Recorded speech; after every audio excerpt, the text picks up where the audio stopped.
YouTube. Now, we are going into our Kickstarter discussion, and the topic is City Authority plans to revamp Kampala's roads. We are going to look into the strategies for 2023 in as far as transforming Kampala capital city is concerned. There are so many initiatives that have been ongoing right from the time of the likes of the late or departed Mayor Sebagala, Sebana Chizito, Jennifer Musisi, and then the current executive director, who not when I speak that is more like political, but those are all the officials, the technocrats, and whoever has been at the helm at City Hall to ensure that we do get the capital that anybody else there will be proud of. And we are joined by the spokesperson for Kampala Capital City Authority, Simon Kasiate, the indefatigable media practitioner before he went into better places, you know. A very good morning. How are you doing?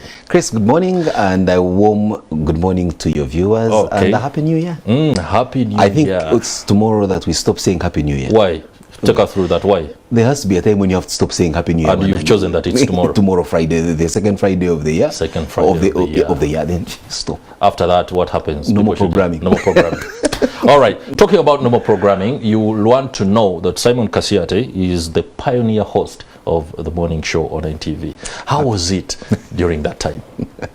Chris, being here now on the other side of the microphone, having to answer questions, yet for many years I acted living from sitting where you are. That's right. It was, it fills me with quite a bit of nostalgia, and it's a feel-good situation to be here. But I must say that, yes, it was always a pleasure waking up every single morning with an agenda on mind to come and wake up people, inform them, educate them, and, well, to some extent, entertain them. Have a little bit of fun. But let's not forget, and at the risk of sounding vain, that this comes way back, 23 years ago, an ingenious 23 years ago. 23 years ago. Yeah, that was in the year 2000. An ingenious TV station, which was I think the second private TV station, where I happened to be working at the time, decided that we must have a morning program. That for once, TV should start in the morning as opposed to 6 p.m. with color bars and close at midnight with the national anthem. So I happen to have been on the pioneer crew for the morning show on that TV station, which has since gone defunct, unfortunately. So I look back and say, wow, it's been a long time coming. 23 years. Interesting there. Now, that tells me one thing. The shoelaces that I have are a little bit short. I'm going to make them longer so that this shoe fits. I feel flattered. Kristen, I want you to take a look at my head. At that time, 23 years ago, I had a full man on my head. I had hair on my head. Look at you. Right now, I know gentlemen who are saying, Sente Diriwo. No, it's about time. All right, let's now go into the nitty-gritty of the discussion. And just to give you a preamble, Kampala Capital City has kicked off 2023, apparently in a worrying state in as far as infrastructure development is concerned. And lingering in people's minds is the sorry state of many of the roads that link the various suburbs to each other. It should not be forgotten that last year, authorities in the City Council, City Authority initiated a plan to transform the city into a smart one in terms of planning, and that process is on. We are going to be getting all that detail. Just bring us up to speed with what's happening, especially on the state of the roads in Kampala. I'm sure you came driving. Did you like the pum, pum, pum, pum, pum, pum? At least one thing is for sure. I made it here. You made it in one piece. And on time. I didn't give an excuse that, oh, look, I sank on Old Port Bay Road and couldn't get out of a pothole. That's right. The truth is, Chris, yes, there is justifiable cry and hue from city residents and the citizens, and I use the word citizens in this way, cities, C-I-T-Y, Zens. And then Zens. Are right to ask for better. Why? Because infrastructure really is at the core, indeed, like you mentioned, of our smart city campaign. Our smart city campaign is to transform this city into a livable, lovable, and workable city where you and I are proud to work. And we are hinging that on 3 major pillars: technology, infrastructure, all these 2 for the well-being of people. So it's technology, infrastructure, people. Now, technology, infrastructure, and people is like the 3 legs of a stool. 3 legs of a stool. Now, if one leg is feeble or not there, that stool can't stand. That's right. So today we have a situation where the leg called infrastructure has some challenges, is feeble. Not so much because of our making, but the solutions have to be of our making. That's right. What do I mean? This city is endowed with 2,100 kilometers of road network. That includes a little path to your home. Of these 2,100 kilometers, less than 700 kilometers have tarmac, or coalers, as you prefer to call it. But even of these 700 that have coalers, guess what? Some of these roads last saw coalers being put on their surface over 30 years ago. The youngest ones we call young possibly that's right. are the ones which were coalesced around the time I started doing morning at TV. That includes Robert Mugabe Road, where I live, which for all the time I was here, I mentioned that name, that road, every single day, because I was on a total personal demonstration to say I deserve a better road. And guess how long it is from here to Robert Mugabe Road? 10 minutes. It's less than 4 kilometers from right here. But it was like a cattle track. That's right. So yes, now you have a situation where a city has less coalesced roads than it should have. But even the ones which are coalesced are very old and they need rehabilitation. So what did we see towards the end of the year? There was what you would want maybe to call some kind of breakdown, where you find roads in industrial area are in a shambolic state. Someone says, oh, they've seen accidents on 7th Street. I said, which accidents? Because hardly any car can go there. So we don't even have accidents there because it's an impassable road. But guess what? What KCCA does have, and for the longest time, Chris, has been plans to ensure that this infrastructure is regularly rehabilitated and put on form, but also to increase the number of tarmac roads that we do have and the distances. So yes, at the beginning of this year, we will see quite a lot of action regarding new infrastructure, but also the refurbishment of what is now deplorable or dilapidated infrastructure. We recently, government did in 2016, you won't believe it, plans for 2016, and going forward created the Kampala City Roads Rehabilitation Project, the ones that everyone is now talking about. Roads what? Kampala City Roads Rehabilitation Project. It's going to be it's already funded by the African Development Bank to the tune of $288 million US. And that's a staggering sum of money. It's quite a bit of money. Yes, you'll appreciate that it doesn't cost cheap to make roads in this part of the world. Now, initially the plan was to have 69.7 kilometers of roads. Chris, 69.7 kilometers of roads in comparison to 2,100 kilometers may seem like a drop in the ocean. But in terms of economies of scale, these are many roads. Why do I say so?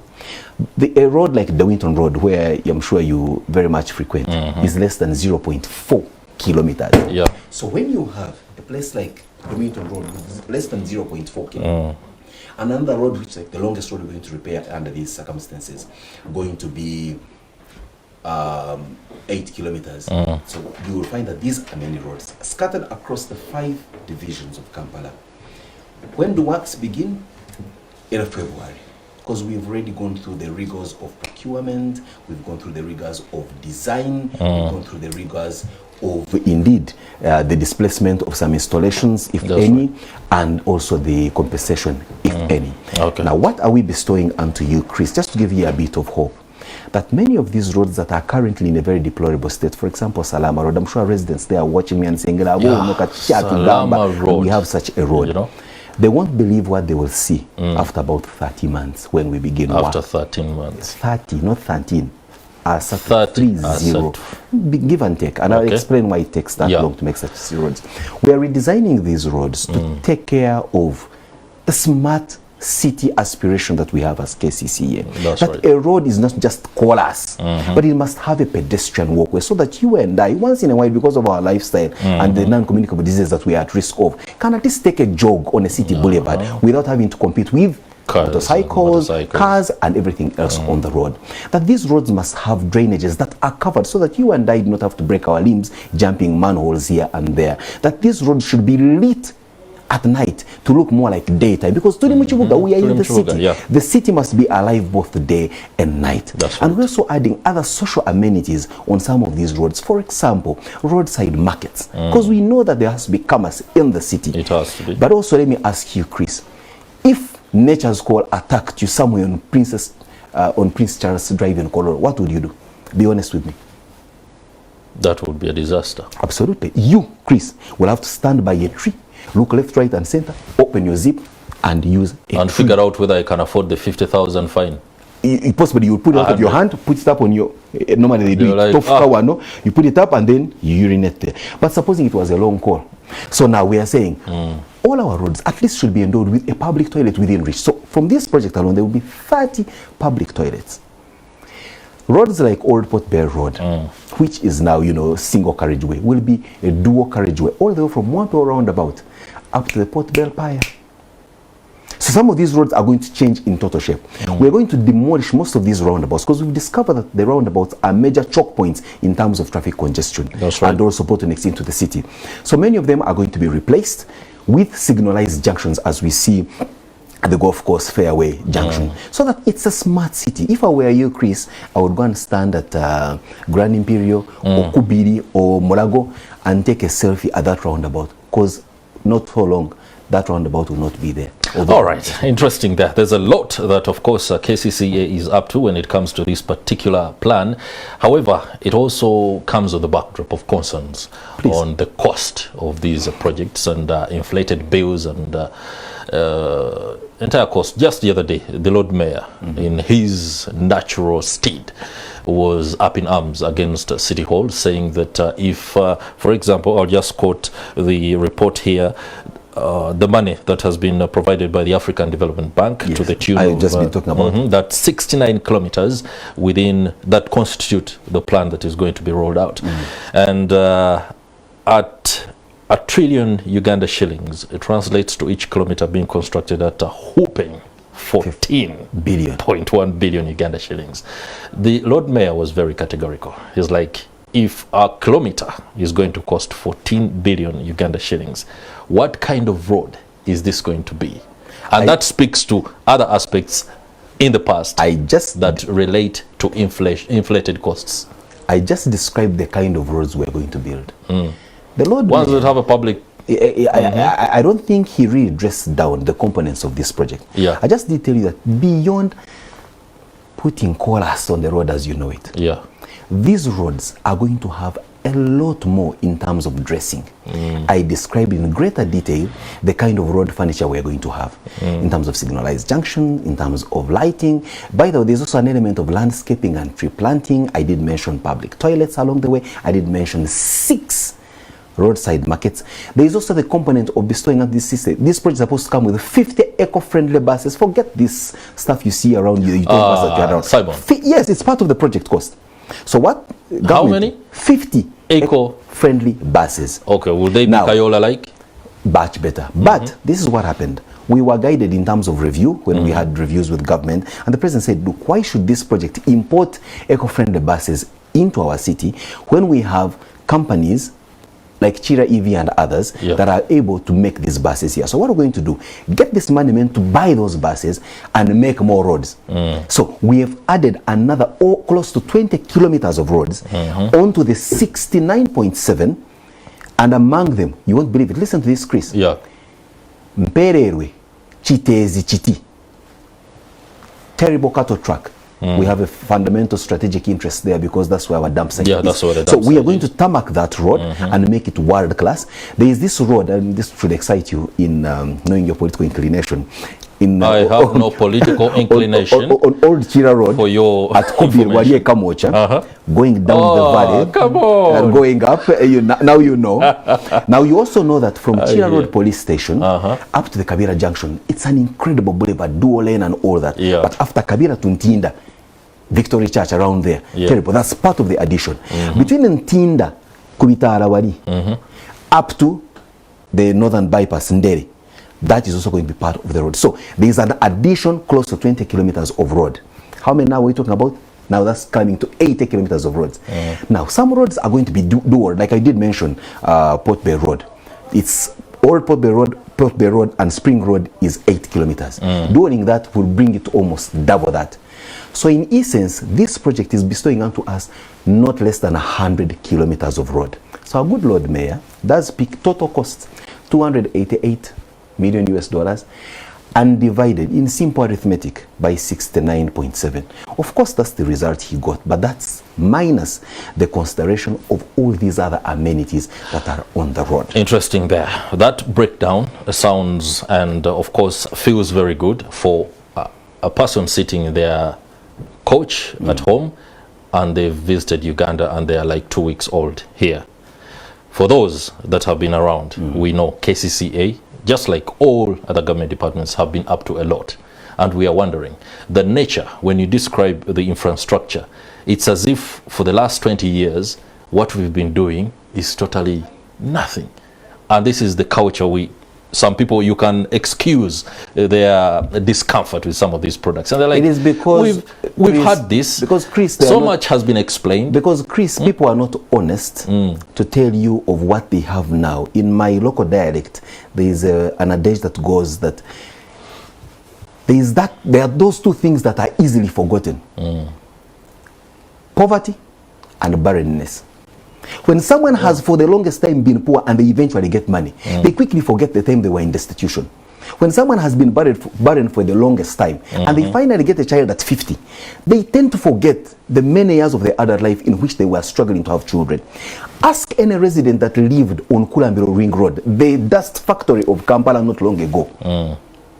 When they see Simon speaking here and someone is saying the city is pothole riddled, they look at him and say, you do not know what that place looks like. If you have had a chance to drive on the Lukuli Road, never mind the inconvenience of the humps, but at least you know it's a wonderful boulevard. If you've been to Ntinda Stretcher, the Ntinda Stretcher you knew 5 years ago is different from what it is today. There are many other roads. If you knew the choke point that you had to do if you're coming from Kabusa and going to Entebbe, you had to first come through Ndeba, then Stella. You know, you had to move through, you know, height. So what happens is, Chris, is that when this infrastructure has been bestowed unto us, we quickly forget where we are coming from. The good thing, though, at KCCA, for example, we are comforted by the fact that later, people come around and appreciate. And these particular roads and the designs that we have put in place, when we are finally done with 5th Street, 6th Street, 7th Street, and 8th Street industrial area, your colleagues at Daily Monitor will forget within 1 month the kind of hellish existence they're going through now. Take us through the back end of quality assurance, because it's something that bothers the average citizen. And in the state in which you said city as in C-I-T-Y, when a road that has been constructed and it's finished in just a space of 1 year, the cracks are there, and then all of a sudden there's a whole half kilometer that has to be redug, and then the disruption to traffic within the city. And you're wondering, if we are going to build roads that don't last 2 years, then what are we up to? So what is the quality assurance and the due diligence on the part of KCCA? A very pertinent question that you ask there, Chris, and I'll tell you something. And that's why we're coming here to curate these roads and put them before the public for you to hold us to account. Simon, you came here on this day in January and told us our boulevards are going to look like this. It is 5 years down the road, this is what the boulevard looks like, a far cry from what you described. The interesting thing is that in such a scenario, Simon Kasiate will not say, I'll resign, or he has moved on to the United Nations. One thing is for sure, I know that I will still be in this city, so you can always hold me to account. Now, KCCA has many directorates, but one of them is the Directorate of Engineering and Technical Services. These are highly qualified folks that it's upon them and incumbent on them to supervise and ensure that the projects that we are building now are delivered, one, to agreed technical specifications within budget and in agreed timeframes. But I will tell you something again, Chris. Just like the human body, it doesn't matter whether you vaccinated a child or not, but the child has to be constantly nurtured, fed well, for them not to be diseased. These roads, you don't just construct them and leave them to the vagaries of wear and tear. One time I visited Toronto in Canada as a journalist, and when we were being taken around, the tour guide said, welcome to the city of Toronto, a city of 2 seasons. I said, 2 seasons? I thought there are 4, autumn, winter, spring. I said, no. It's construction and rehabilitation, or maintenance for that matter. You will construct these roads, but they must be continuous maintenance. Every now and then, that you don't wait for a pothole to first become a grave, or then you come and shape it like a trapezium. Now, you know how we normally do it at KCCA. but you know what causes that? It's not that KCCA is inept. It's because the financing for the maintenance of our infrastructure comes in piecemeal. We are working in an environment where our government, for the most part, is cash-strapped. Chris, we require at least an annual budget of 100 billion shillings for just the general maintenance of our roads to keep them in a motorable state. 100 billion, give and take. I told you we have 2,100 kilometers of road network. But guess how much we got, for example, in this financial year? A paltry 26 billion Ugandan shillings. Now, you need 100 billion, but again you need 26 billion. So what do? You prioritize to the greatest extent ever, but many things will fall through the cracks. That, as you bring it out, is just one of the pitfalls of project execution. Absolutely. Especially when it comes to KCCA. The others, and we must be very honest about it, is the leadership and the nexus between who makes the decisions and who does the monitoring and evaluation. There's been conflict between the political and the technical teams at KCCA. The Lord Mayor is the best possible example of that kind of friction, because he's able, in the process of wanting to be seen as the guy who is monitoring and of course doing the evaluation, which is part of his job, no doubt about that. There are delays and sometimes halts to projects. How are we going to move on that? That dichotomy between the political and technical side is the most welcome engagement that KCCA's management does see. What for you see on the outside as conflict and clashing and all that is in fact... Is grandstanding? No, it's not grandstanding. It is the way the checks and balances of how this city works. Now, for you, you perceive it differently. It's more like half full or half empty. Internally, we know. And that's why we do not dismiss or disregard the Lord Mayor and his team's concerns. That is exactly what they are supposed to do, to shine a torch on the technical side and say, but are you doing the right thing for the good of this city? And we will come in. Of course, there may be concerns later on the nature of how that is done, and that's not in my position to really talk about. But one thing is for sure, there is a working relationship that at the particular moment as I speak has not really led to the stalemate of how we are able to deliver services to this city. Okay. That at least I would want you to feel comfortable about. All right, as we inch towards the final bend of this particular discussion, allow me go back to something you said earlier, the aspect of markets along these roads, and that kind of makes up for the overall cost. When it comes to the issue of markets around Kampala, there is land concerns, the lockups being managed by people who are not supposed to be managing them. Sometimes KCCA officials are cited as the mafia that does a lot of that. Cited, I would say cited. Accusations is again also something else.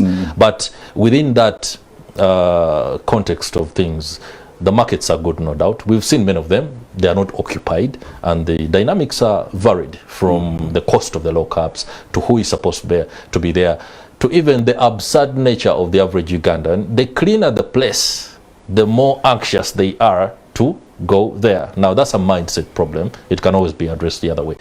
The issues of corruption in markets within the city. Beautiful question. But I'll take it something that you have quickly brushed under the table. For me, I believe that mindset change is the most important thing that we may need to work on very seriously and urgently if we must attain and live comfortably in what we call a smart city.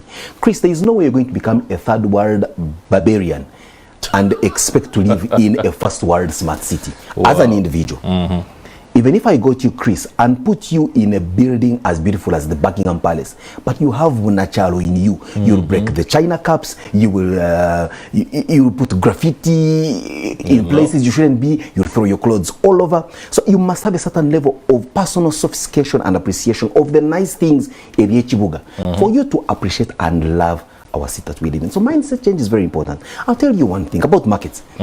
So people think that a good market is one where the wares, the tomatoes, the onions are on the ground and are on the road. Go to Busega.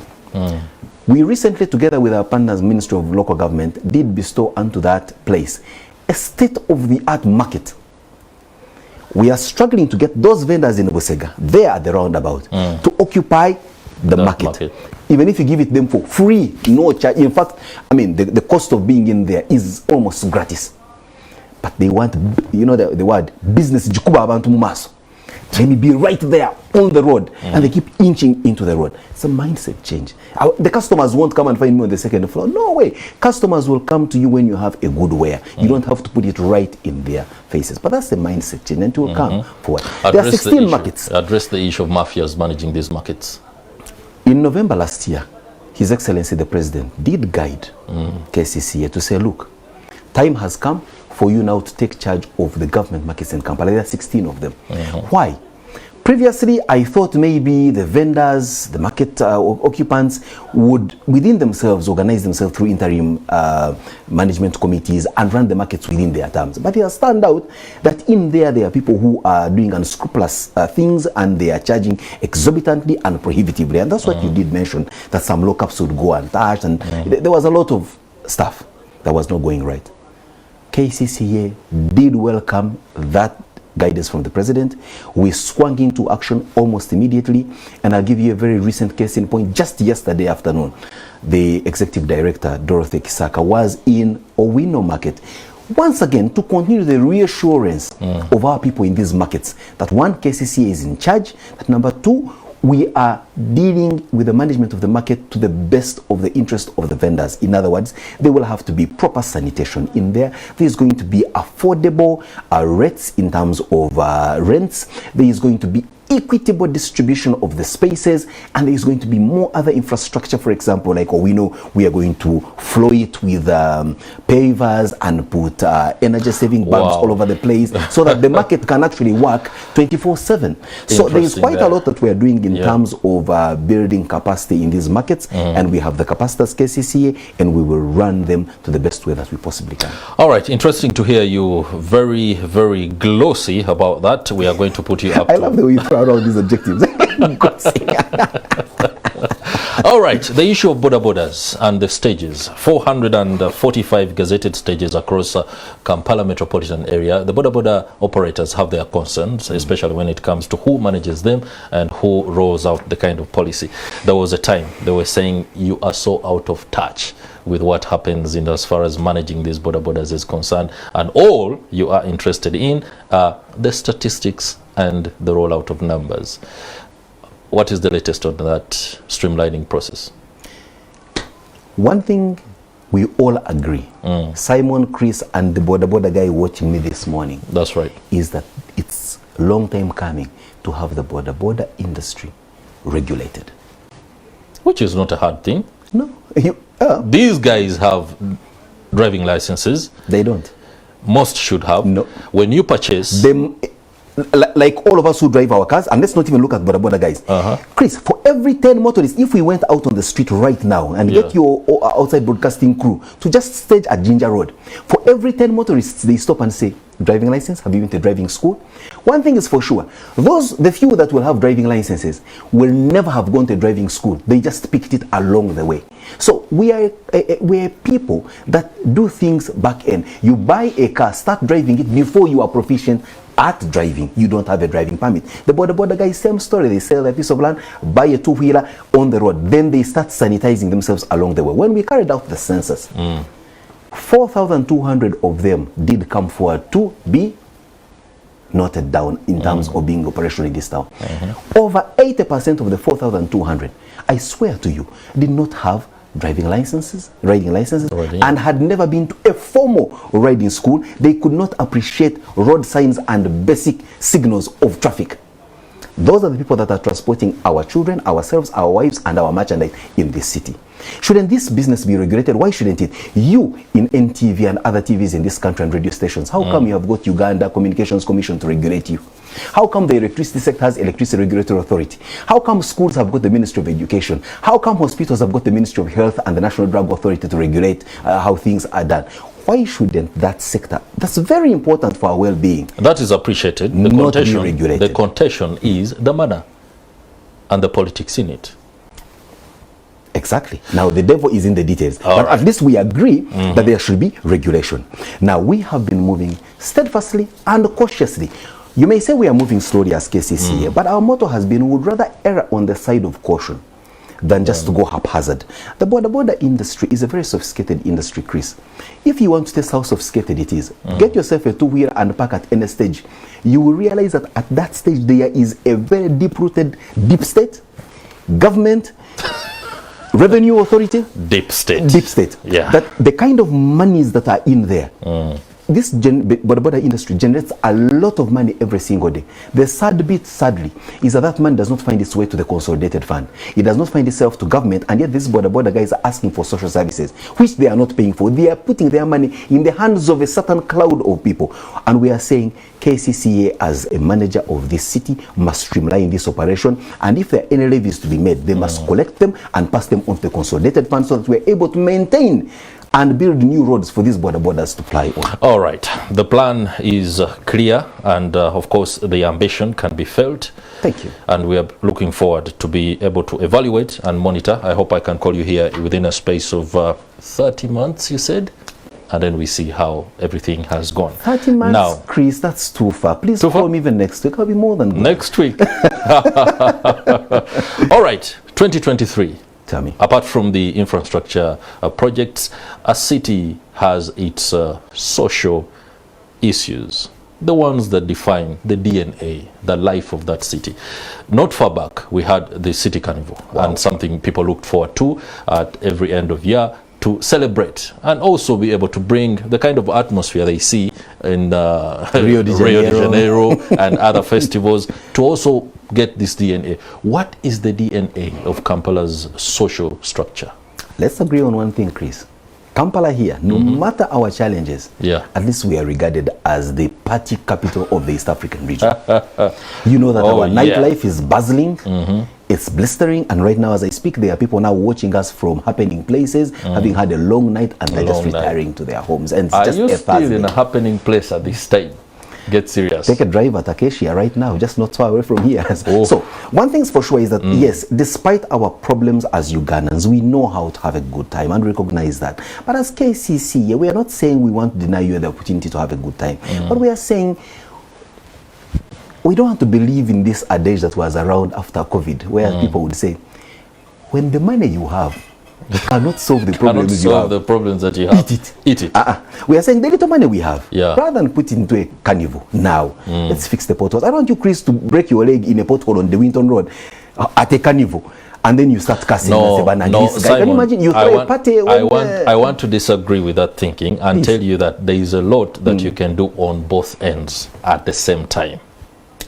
Yes, at the same time. As you're doing the infrastructure, you're also allowing the DNA, especially in the social aspects, to move along. It's like your father at home. You cannot say, since I have to solve your problem of going to school, you won't be eating some meat. Chris, that's a very important concern that you put on the table, and a good piece of advice that you share with us. What's for sure at KCCA is that we have listening ears, and I know that our executive director does listen to the concerns of city residents, citizens as I call them, and she will certainly guide we in management on how to proceed. But one thing is for sure, the well-being, like I said, the smart city, technology, infrastructure, and people well-being. Tip: if the people well-being is about carnivaling and having a good time, or anything else, it could be sports related, it could be anything else. And we do offer you some good sport. If you've been to Philip Omondi Stadium when KCCA FC is playing, we put up quite a good show. All right, Simon Kasiate, spokesperson for Kampala Capital City Authority, many thanks for the insight and the perspective and the preaching of hope for this city. We need that. You make it seem like I come to offer counseling services. No, I just come to tell you the truth. The average government official and agency spokesperson has a lot of counseling that they do one of these days in this country. I'll be very honest about that. Now, that will do it for the Kickstarter discussion. We have a lot more still coming up, and just tighten your belt. For those that have to get a cup of coffee, please do. That is if you haven't. If you're in your car and you're being held down by the traffic jam in Kampala, I think KCCA is doing something to ensure that tomorrow or the days after are more comfortable. Stay with us.